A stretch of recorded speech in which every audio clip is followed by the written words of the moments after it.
the last talk of the tutorial, and I'm going to hand over to Peter. Peter, you're well known, so thank you very much for agreeing to do this. Thank you. Over to you. Well, I'm terribly sorry to everybody. Good morning, good afternoon, good evening. I've had terrible trouble trying to get this set up. Anyway, I'm pleased to have the chance to present this talk, an overview of recent studies. I don't know whether I chose the title or Raymond chose the title for me. I would thank Raymond for dealing with 3 of my papers, which will help shorten the talk, and just advised Dewar that I couldn't possibly have written that book in 1974 because I was still in my pram then. So without any further ado, let's get going to the next slide. And it takes about 5 minutes to come up, but there we are. I have to disclose that I'm not an expert in machine learning or deep learning. I've just persuaded to give this talk. I haven't read 5,000 papers in order to present it. I do have some experience in automated interpretation, but I'll try to be as objective as I can. But clearly, opinions are personal. The aim of the talk is to provide an indication of the type of work done in respect of applying machine learning or deep learning to electrocardiography. And the second aim is to comment occasionally on how results appear to someone who is accustomed to ECG reporting. I had Dewar use the term shallow earlier, and in fact I was going to talk about shallow learning in the sense that I did dabble in neural networks in 1993, but in those days it was a single hidden layer, 12 measurements input and 8 outputs. So very, very simple network. The different types of models or studies have appeared in the literature recently. Some are for diagnosis and some are for prediction. The first one has just been touched on earlier, but I'm going into it in a little bit more detail. This was cardiologist level arrhythmia detection and classification in ambulatory ECGs using a deep neural network. So it's single lead rhythm analysis, and the data set was from the iRhythm XioPatch monitor, which contained several days of data, and you can see the patch there.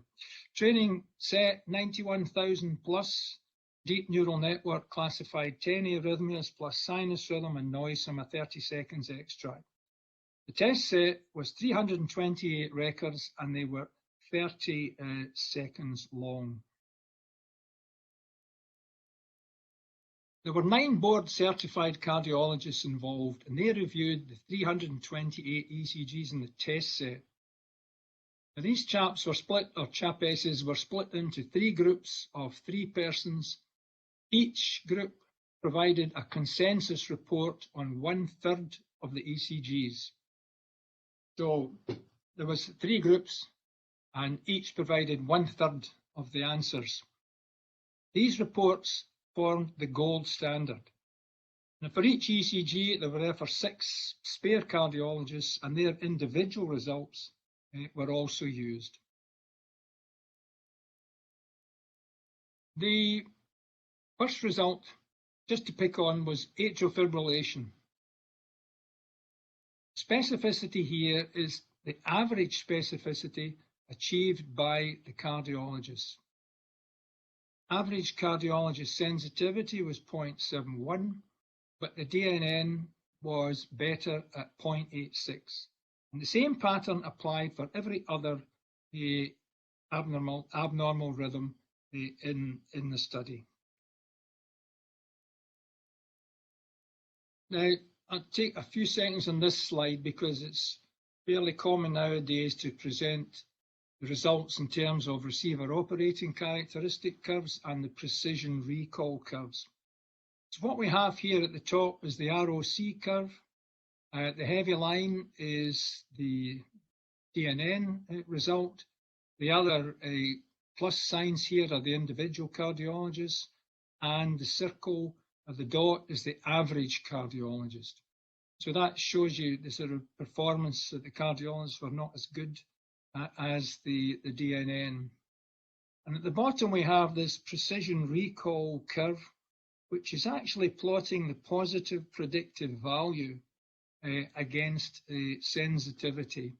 Again, we can see this is kind of the reverse of the one above, but the DNN is better than all the individual cardiologists, and hence the average. Just from a personal point of view, this chap down here has a positive predictive value of about 50%. And I would just love to see what's going on here as to how someone has a PPV of 50%, an experienced board certified cardiologist has a PPV of 50% in reporting atrial fibrillation.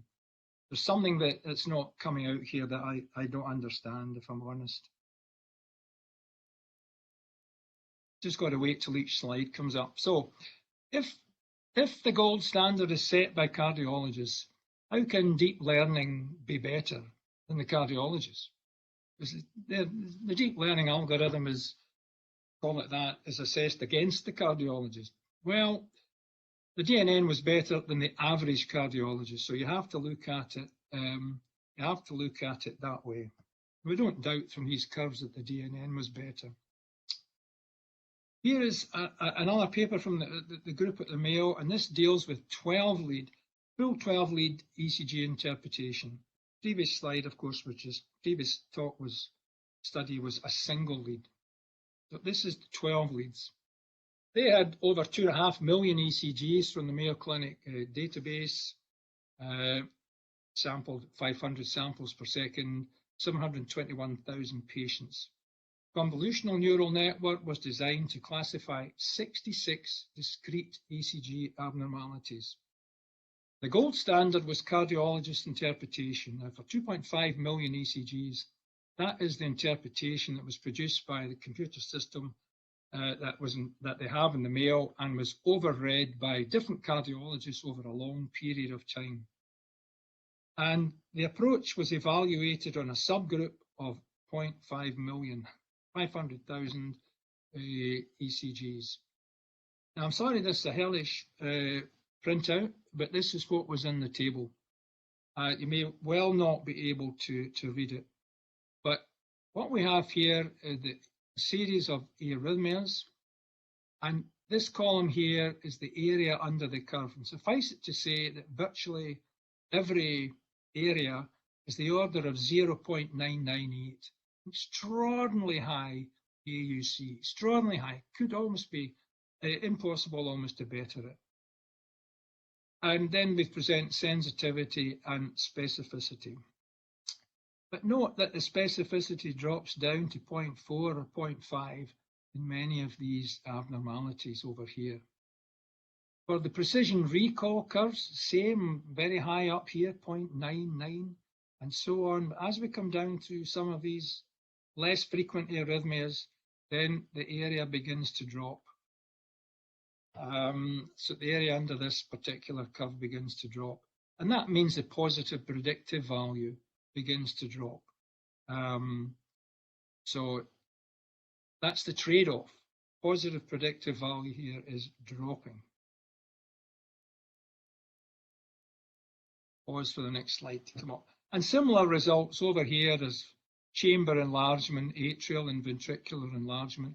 Again, very high area under the curve, 0.98 or so on, 0.97. Specificity though, 0.4, 0.5, 0.5, 0.4. And for the PR, the precision recall, the area under the curve is not so good here. It's dropped down considerably compared to the AUC over here, and that means lower positive predictive value.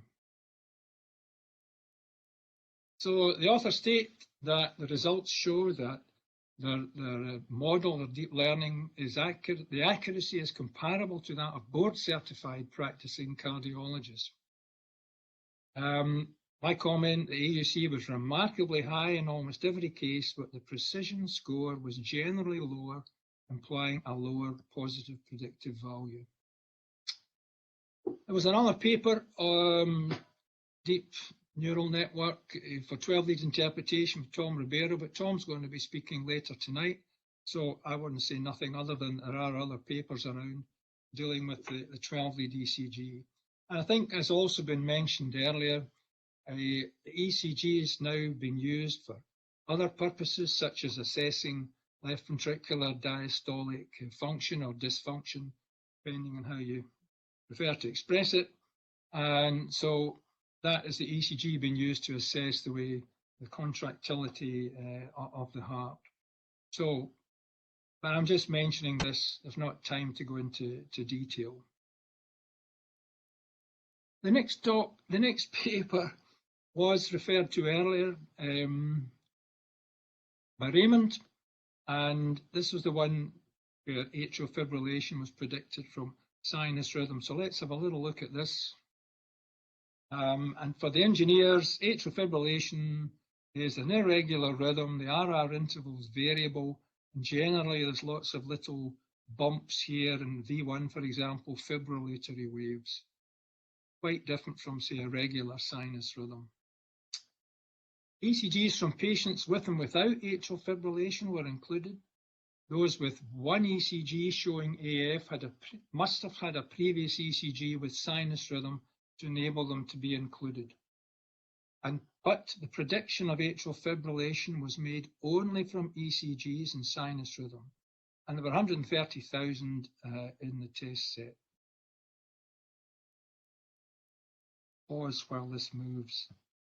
Don't tell me it's not going to move. There we go. So for those with no atrial fibrillation, the green lines are supposed to signify a sort of ECG with sinus rhythm. Those who have at least one atrial fibrillation, again, the green lines are sinus rhythm and the red lines are atrial fibrillation.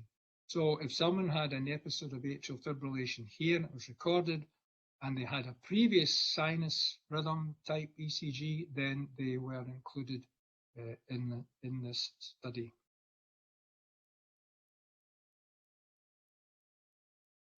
And the results, again, sorry, difficult to read. The area under the curve was 0.87. Sensitivity and specificity were both about 80%, which is very good. And secondary analysis just meant if somebody had more than one sinus rhythm ECG, they were included in the analysis. All the sinus rhythm ECGs that were prior to atrial fibrillation were included. However, if you look at the data in detail, and this is a very imbalanced set, there were far more people without atrial fibrillation than there were with atrial fibrillation. The PPV is less than 25%. So I don't know whether you can live with that clinically, but I have to move on to the next slide. This is one that Salah Al-Zaiti, who I think is probably in the audience, member of the board, was involved in. And this was predicting acute coronary syndrome.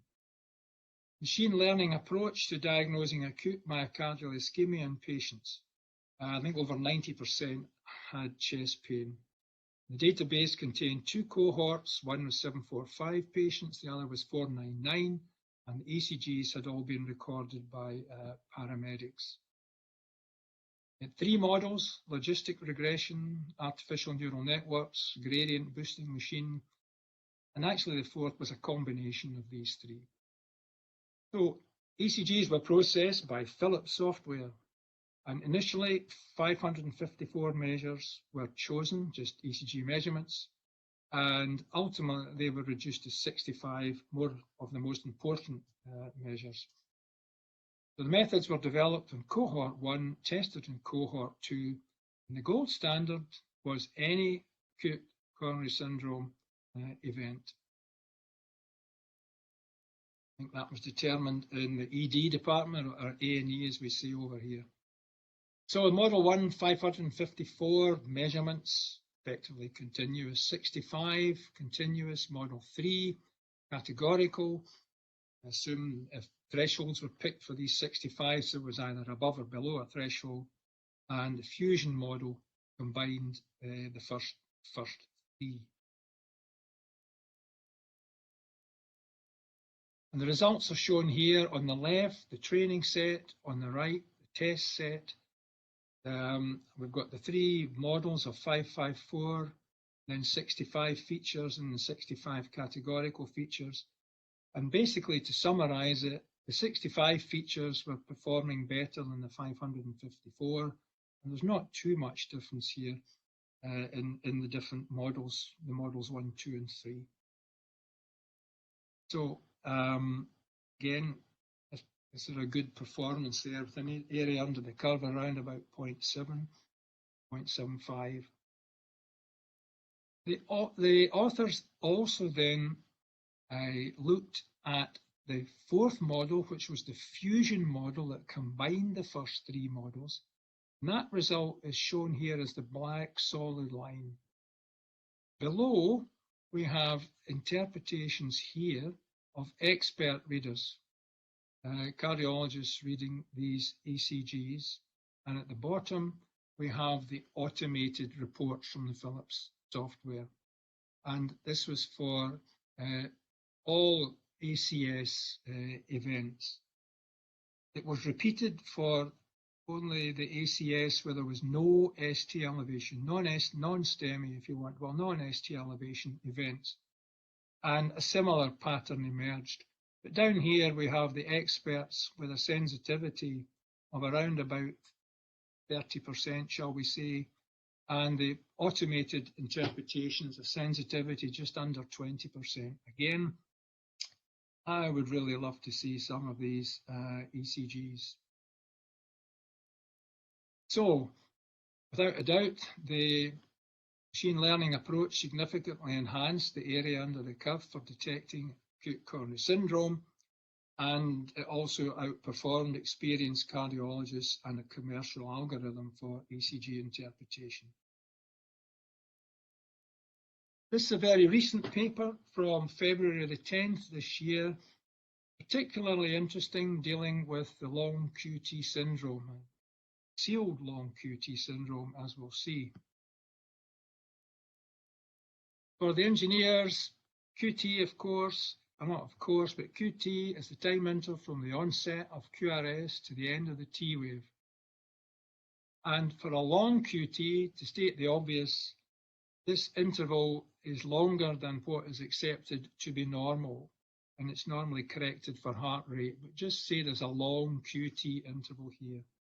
And there are different types of patterns associated with long QT intervals. There's an LQT 1, 2, and 3. Here, for example, in 3, you can just see a sort of delayed, a long ST segment and delayed T wave, which is tall and peak. So there's a difference between different LQT patterns. So 2,059 patients were enrolled in this study via a specialized genetic heart rhythm clinic with type 1, 2, or 3 long QT syndrome, or because of an initial suspicion for having LQTS, which was not confirmed by the genetic testing, blood testing, shall we say. So 967 were proven to have LQT, and 1,092 were considered to be normal on the basis of the genetic testing. The DNN or ADNN was trained on 60% to classify patients based on 10 seconds of 12-lead ECG, and results were based on a 30% test set. Now, I'll cut straight to what I think is a very interesting finding. And this is a study only of those with a corrected QT less than 450 milliseconds. So, by no stretch of the imagination would the ordinary reviewer like me say that this was long QT when the QTC was less than 450 milliseconds. On the other hand, the database contained individuals with a proven or a genetically proven long QT syndrome. And the network was trained to look for this by having the training group with the proven long QT, but a short QT less than 450, not short, but less than 450. And it separated out those that had this concealed long QT. The QTC was less than 450. And the other group were the normals. And you can see that the neural network was better at separating out the groups. We'll skip the sensitivity for the neural network is here, 80% specificity, positive predictive value of 66.2%. The other thing was that the authors did was to develop a network which was able to detect the three different LQT 1, 2, and 3. And this is them here. The one with the highest area under the curve is at the top is LQT 2, and next is LQT1, and then LQT3. So we can see at the bottom here in the confusion matrix, 155 individuals were predicted to have LQT1, and 130 actually did have LQT1, and the others LQT2 and LQT3. So again, there's a good accuracy here in this exercise. So the AI model distinguished patients with ECG concealed LQTS from those without a diagnosis of LQTS. And it also provided a nearly 80% accurate pre-genetic test anticipation of LQTS genotype, according to the authors. These are quotes from the authors. And the last paper deals with predicting mortality from the 12-lead ECG using a deep neural network. Again, relatively recent, Nature Medicine 2020 from the Geisinger team. 15-lead ECG data was used, some 3 extra chest leads. 2.5 seconds were available for all leads, and 10 seconds were available for 2 V1 and V5. 2.3 million ECGs available, 60% for training, 40% in the test set. And the results are presented slightly differently, but they're all areas under the curve. Here you see, and the first is ECG measurements only, based on ECG measurements only. The second is the raw ECG data. The third is just age and sex. The fourth is the ECG measurements plus age and sex. And the last one is ECG measurements plus, no, the raw ECG data plus age and sex, approaching an AUC of around 0.9. These were all the ECGs studied. They could be broken down by normal and abnormal, kind of the same pattern. Just one line from this, the area under the curve, 0.876 for all ECGs. The PRC, precision recall area, down to 0.425, which is actually very, very low, I think. So, and finally, aside from this kind of standard ROC curves here, these patients who were predicted, maybe I didn't make it too clear, but they were predicting death. The whole study was predicting death at 1 year. And those who had a normal ECG but were predicted to be alive at 1 year, this is the survival here at 25 years. Those who had an abnormal ECG but were predicted to be alive at 1 year, they also had a good survival at 25 years. But over here, we have those with a normal ECG and predicted to be dead at 1 year. Many survived for 25 years, but obviously most were dead by 25 years. And similarly, with an abnormal ECG and predicted to be dead at 1 year, a kind of similar result here at 25 years. So the model achieved an area under the curve of 0.876 and predicting 1 year all-cause mortality in that test set of 169,000. And a Cox proportional hazard model revealed a hazard ratio of 9.5 for the two predicted outcomes, dead versus alive at 1 year after a 25-year follow-up. So overall summary, clearly machine learning or deep neural networks offer many new ways to prolong the life of the simple 12-lead ECG. I would say beware the AUC as a means of presenting results. Got here, it means all things to all people, but you can have very high AUCs and sensitivity and specificity may not be acceptable. What will happen in routine practice with all these newer methods remains to be seen. And let me make one point. Not one single ECG was shown in all these published studies that I've reviewed this past 25 minutes or so. Food for thought. So thank you for listening, and I apologize again for the chaos at the start. Thank you. Thank you, Peter. That was really, yeah, that was really excellent, Peter. I don't know if you can hear me. I can hear you, yeah. That was really, really excellent. I really enjoyed that. I'm sure we all did. And I've got a couple of questions for you. One from Johan. I think he's referring to a study you showed earlier on in the slides. He said, is the low PBV, positive predictive value, not just due to the very low prevalence in the Mayo work? So it was one of the studies from the Mayo Clinic. Yeah, I did. Yes, I've been trying to make the point. I talked about an imbalance set somewhere, and a PPV less than 25% due to the imbalance. There's no doubt about that.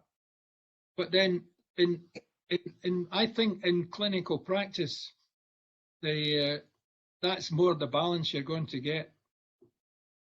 For example, atrial fibrillation. A long time since we did the study, but that's the most prevalent arrhythmia in hospital.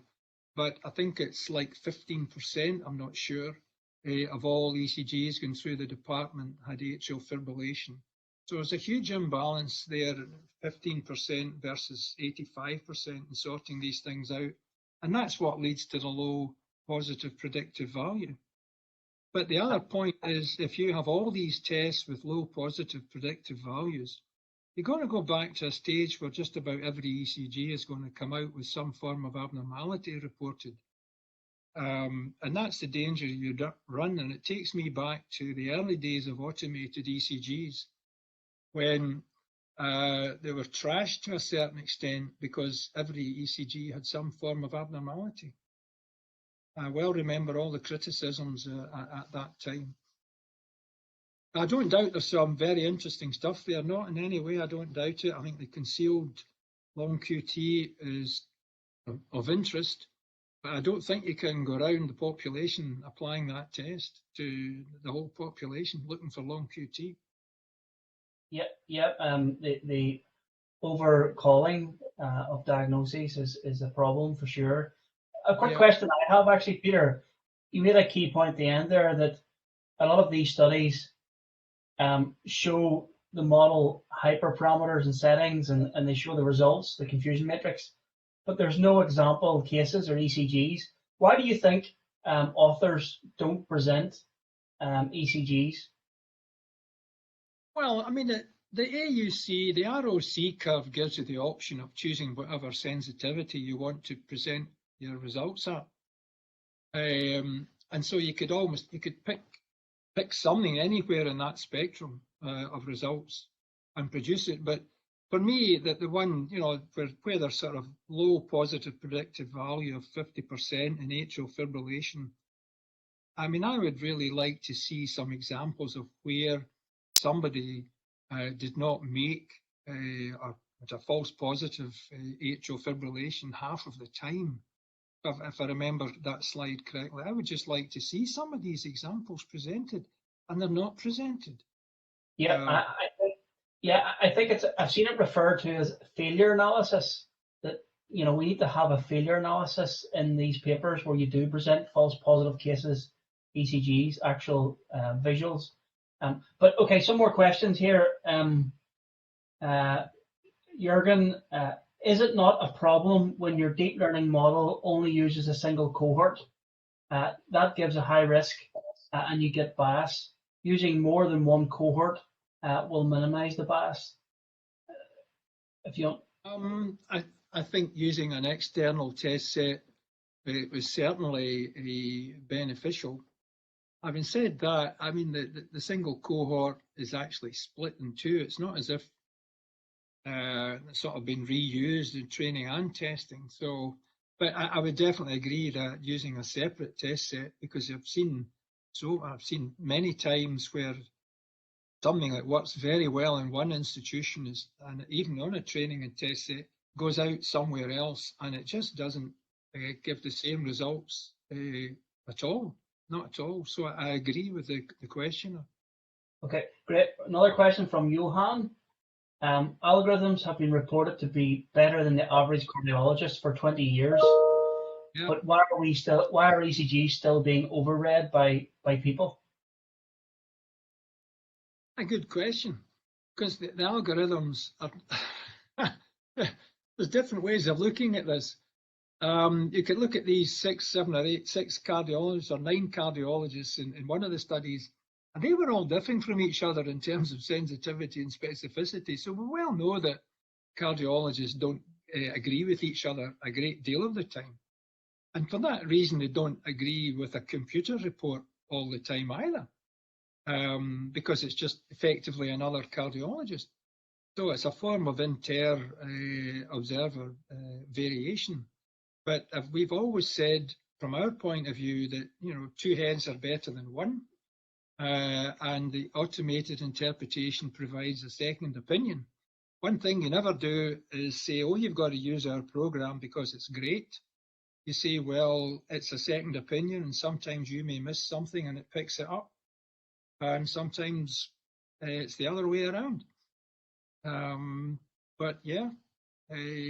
I think it will still continue to be like that, and it may be even worse if, as we say, there's no understanding of why some of these results are being made. Particularly if you're going to get normal ECGs reported, apparently normal ECGs been reported as showing all sorts of abnormalities. I think the technique will just lose credibility. Excellent, Peter. I want to thank you again for an excellent presentation. It really was insightful. You made some very key points. So that closes the tutorial, Peter and everybody. So many thanks for coming to it. The next session, I think, is chaired by Joel, and we will have a number of talks related to AI and machine learning there. So thank you, Peter. Sorry to hold everybody back. When are you starting again?